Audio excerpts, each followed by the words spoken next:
Good evening po sa bawat isa. Amen. At tayo po ay manalangin na para sa ating gawain. Thank you, Lord. Salamat po, Panginoon, sa gabing ito, Lord God, na muli kami iyong pinagkatipon, Panginoon, upang patuloy na makapagbigay, Lord God, ng papuri, Lord God, sa iyong pangalan, Panginoon. Kaya ngayon pa lamang, Lord God, kami nagpapakumbaba na, Panginoon, sa iyong harapan at patuloy na ikaw lamang ang maitaas, Panginoon, sa gawain na ito. Wala nang iba, Panginoon. Kaya, ngayon pa lamang, O Lord God, saliksikin mo, Panginoon, na bawat puso't isipan namin, O Lord God, nawa na ikaw lamang, O Lord God, ang makita at mapurihan, O Lord God, sa bawat buhay ng iyong mga anak, Panginoon. Kaya, Lord, patuloy, ikaw lamang, O Lord God, ang kumilos at ikaw lamang, O Lord God, ang maparangalan, O Lord God, sa gawain ito. At kaya ngayon pa lamang, O Lord God, ibinabalik na namin sa iyo ang pinakamataas na papuri at pagsamba. Tanging sa pangalan po ng aming Panginoong Jesus at lahat po ay magsabi ng Amen. Thank you, Lord.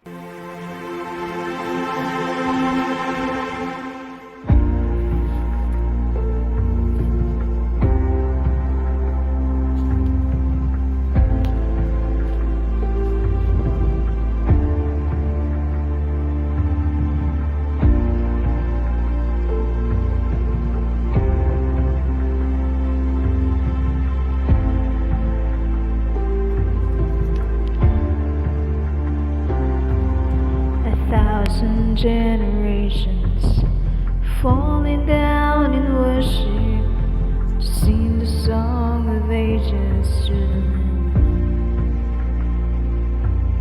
And all who've gone before us and all who will believe will sing the song of ages to the Lamb.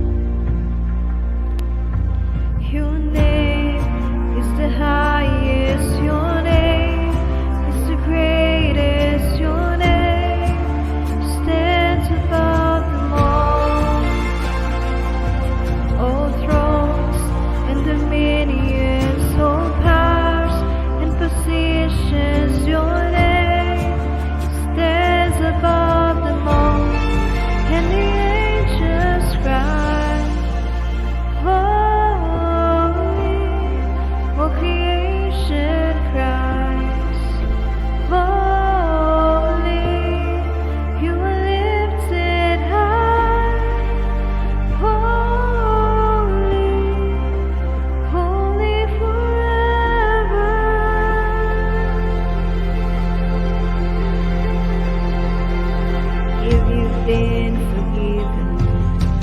If you've been redeemed, sing the song forever to them.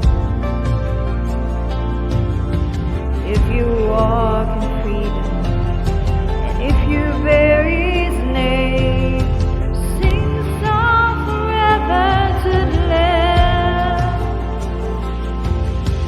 Sing the song forever and amen, and the angels cry.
The highest, your name is the greatest, your name stands above them all.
Thank you, Lord God. All glory belongs to you alone, O God. In Jesus' name we pray.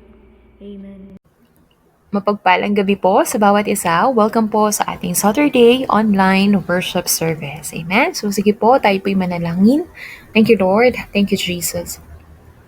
Salamat po, Panginoon, sa gabing ito, Lord God. Patuloy na samahan niyo nga po kami, Lord God, sa aming pong gagawin na pag-aaral, Lord God. Patuloy po ako nagpapakumbaba and maraming salamat po, Lord God, sa iyong kabutihan, sa lahat-lahat, Panginoon. Maraming salamat po sa iyo po lahat ng papurit, pasalamat. In Jesus' name, Amen and Amen.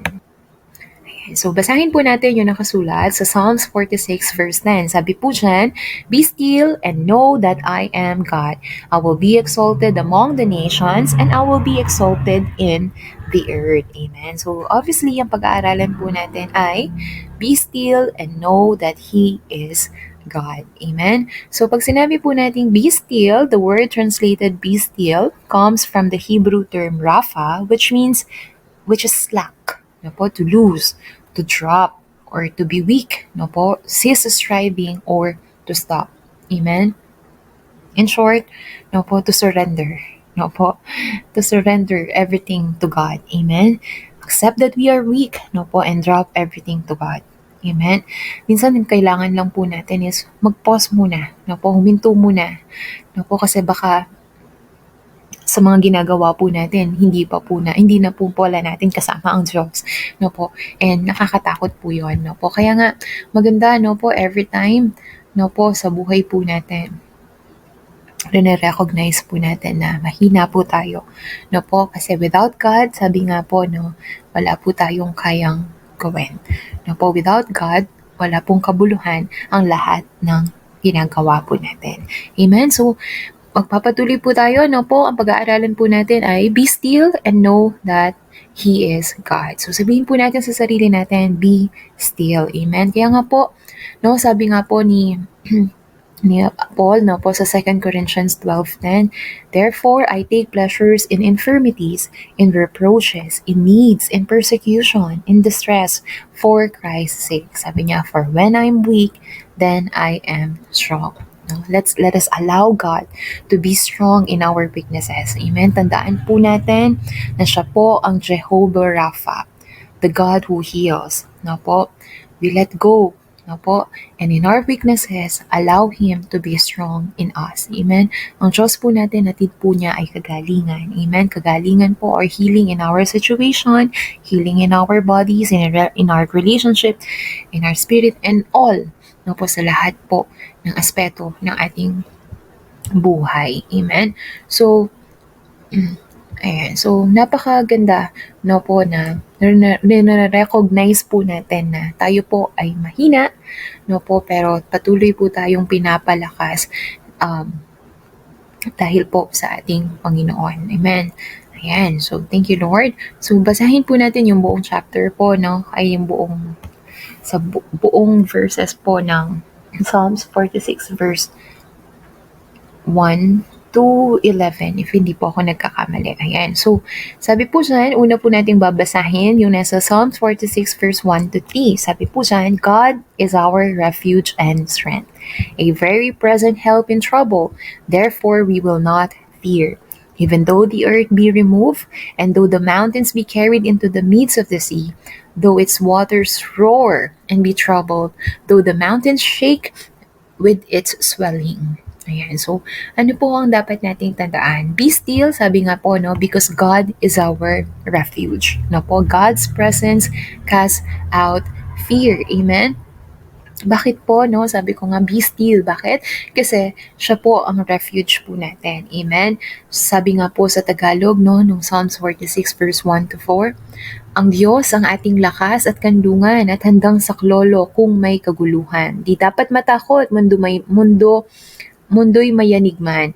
Kahit nasa dagat ang bundok matangay, kahit na magalit yaong karagatan, at ang mga burol, no po, sabi, at mga burol ay mayanig magimbal, no po, wag po tayong matakot. Amen. Dahil ang Diyos po ang magsisilbing lakas at kanlungan po natin. Amen. So, pag sinabi po nating refuge, ito po'y tinatawag na safety place, no po. A place of resort. Ito po yung pinupuntahan ng mga tao, no po, once na meron pong kaguluhan, no po. Ito po kasi nagsisilbing safety place po nila. Amen? And the Lord is our safety place. Amen? Ang Diyos po ang nagsisilbing safety place po natin. Amen? Siya po ang kanlungan po natin. Amen? Ano man po ang maranasan po nating bagyo sa buhay, amen, be still kasi God is our refuge. No po, manatili po tayo sa ating Panginoon kasi siya po ang magsisilbing safety place po natin. Amen? Ano man pong bagyo, ano man pong sakuna ang dumating po sa buhay po natin, God will be our refuge. Amen? Yes, makakaranas po tayo ng takot, pero God's presence, sabi nga po, cast out fear. No po, sabi nga po sa Proverbs 18:10, the name of the Lord is a strong tower. The righteous run to it and are safe. Amen? So tayo po kaya, amen, pag may nararanasan po tayo, sino po ang refuge po natin? Kaibigan ba? Asawa? Magulang? Amen? O baka naman pinakahuli po nating linalapitan ang Diyos. Amen? Nawa hindi po. Amen? Sabi nga po sa Proverbs, excuse me po, no? Sabi nga po sa Proverbs, no po, 18:10, the name of the Lord is a strong tower and the righteous run to it. Opo, ano po sabi dyan?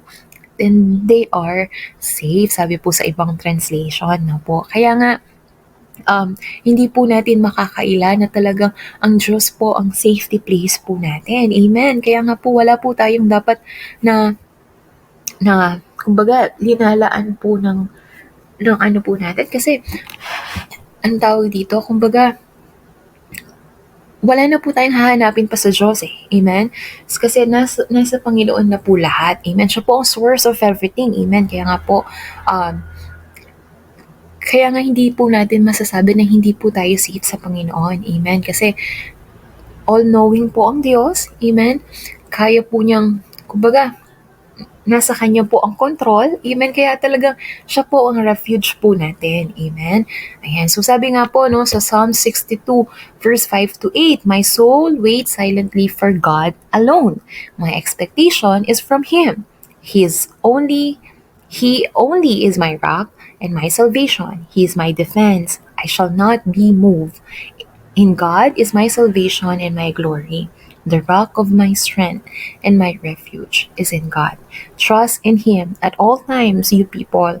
Pour out your heart before Him.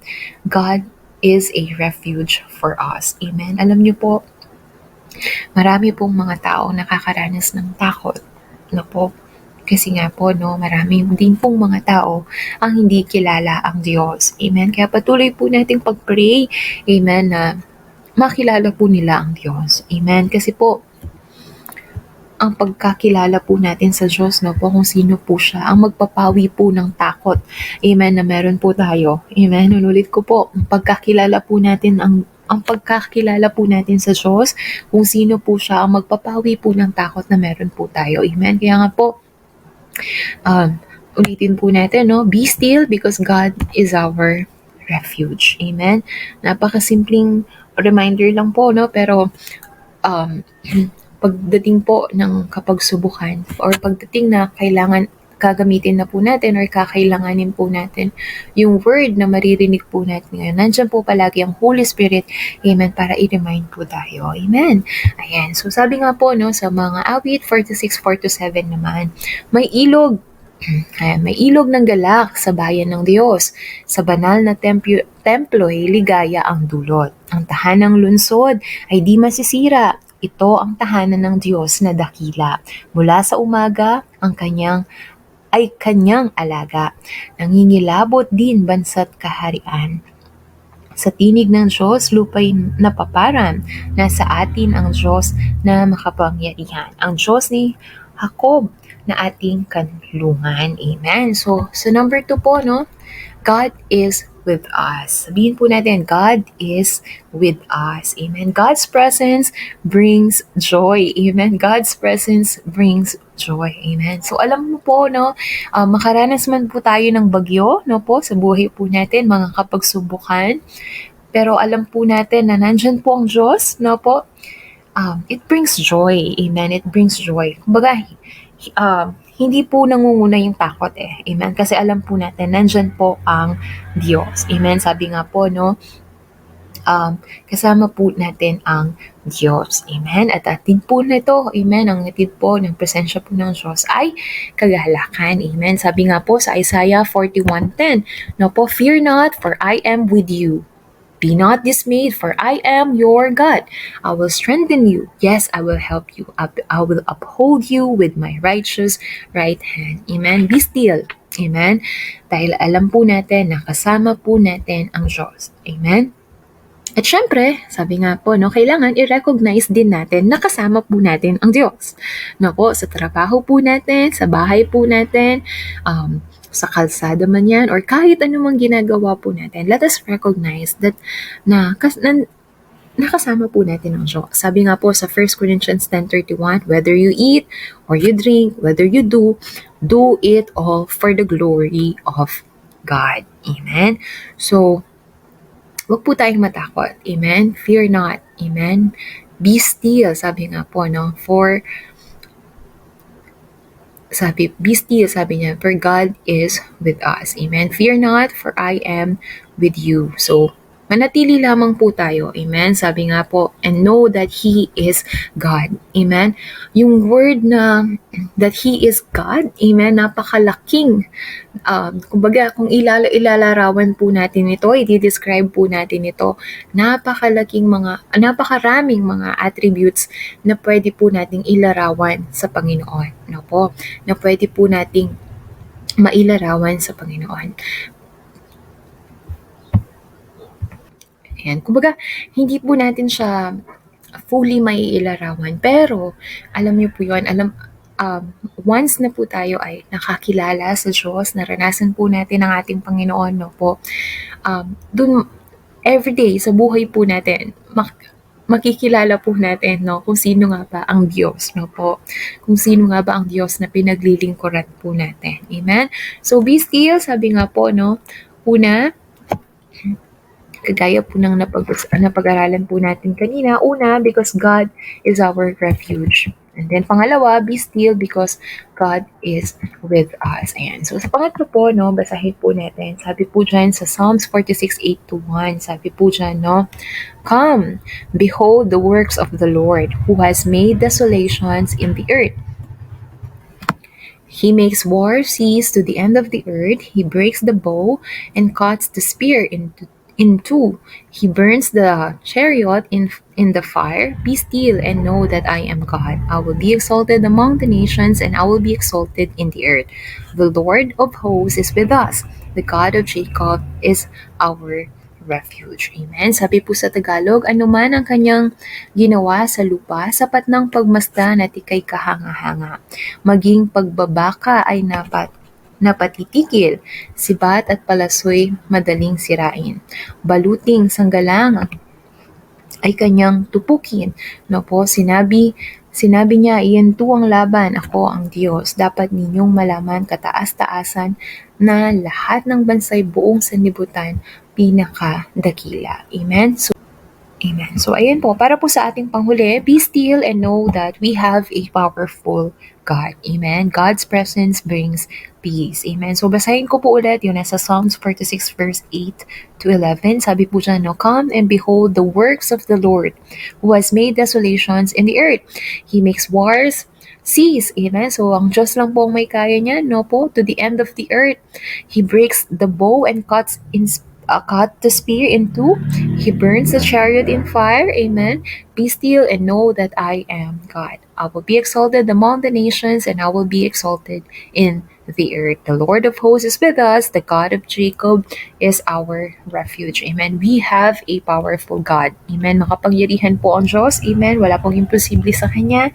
Amen. Kaya hindi po tayo kailangang matakot. Amen. Kasi po, no, kung tunay po nating kilala ang Diyos, hatid po nito ay kapayapaan. Amen? Inulit ko po, no? The more na nakikilala po natin ang Diyos, ang hatid po nito sa atin ay kapayapaan. Amen? Sabi nga po sa Romans 5:1, therefore, since we have been justified through faith, we have peace with God through our Lord Jesus Christ. Amen? So sa ating pong pagtatapos, sabi po sa Proverbs 3:5-6, trust in the Lord with all your heart and lean not on your own understanding. In all your ways, submit to Him, and He will make your path straight. Amen. Ngayon po ang tanong, gaano ka nagtitiwala sa Diyos? Is it with all your heart? Amen. Kumbaga, madaling sabihin na nagtitiwala tayo sa Diyos. Amen. Pero paano kung dumating na po tayo sa matinding pagsubok? Amen. Magtitiwala pa rin po ba tayo? Amen. Nawa ang sagot po natin dyan ay yes. Amen. Kasi wala pong anong tawag dito? Wala pong lugihan, no po ang tao nagtitiwala sa Diyos. Amen? Kasi po, no, alam po natin na ang pinagkakatiwalaan po natin is a powerful God. No po, alam po natin na isang mabuting Diyos, amen, ang pinagkakatiwalaan po natin. And sabi nga po, no, be still and know. Yung word na know, amen, napakalawak, no po, na tayo po mismo, sana naisin po natin na mas makilala pa po ang ating Panginoon. Amen? At ako na po nagsasabi po sa inyo na hatid po nito ay kapayapaan. Amen? Sa puso't isipan po natin. Amen? So, yun lamang po. Maraming salamat po. Nawa, meron po tayong natutunan sa simpleng pag-aaral po natin. Po, sige po, tayo po manalangin. Thank you, Lord. Thank you, Jesus. Salamat, Panginoon, na tunay, napakasarap na magtiwala sa iyo, O Diyos, sa anumang bagyo, anumang bagyo na danasin po namin sa aming buhay. Alam po namin na meron pong isang Diyos, meron isang mapagmahal na Diyos na kasama po namin, na isang makapangyarihang Diyos na kasama po namin, na sa anumang labanan, Lord God, meron po kaming kasama. Maraming salamat po, Lord God, sa iyong pag-ibig, sa iyong presensya, sa lahat-lahat, O Diyos. Maraming salamat sa iyo po lahat ng papurit, pasasalamat. In Jesus' name, Amen and Amen. Thank you, Lord. God bless po sa lahat. God bless po. Your name is the highest. Your name is the greatest. Your name stands above them all. All thrones and dominions, all powers and positions. Your name stands above them all. Your name is the highest. Your name is the greatest. Your name stands above them all. All thrones and dominions, all powers and positions. Your name stands above them all. And the angels cry, holy, all creation. Amen. Thank you, Lord. Ayan, sige po, once again, tayo po'y manalangin. Salamat po, Panginoon, sa iyong presensya, sa iyong salita, O Lord God, na binahagi, O Lord God, sa bawat isa sa amin, O Lord God, ngayong araw na ito, Panginoon. Nawa, O Lord God, malugod ka, at patuloy, O Lord God, tamnan mo kami, O Lord God, na iyong salita sa bawat araw, O Lord God, na binubuhay namin, O Lord God, sa mundong ibabaw na ito, Panginoon. Patuloy, O Lord God, gabayan mo kami sa pamamagitan ng iyong salita. Kaya patuloy, O Lord God, nagpapasalamat kami, O Lord God, sa lahat, O Lord God, na iyong ginagawa sa bawat buhay ng bawat isa sa amin, Panginoon. Patuloy, O Lord God, sa iyo lamang, O Lord God, maibalik ang pinakamataas na papuri pagsamba sa pangalan ng aming Panginoong Jesus. Amen. Amen.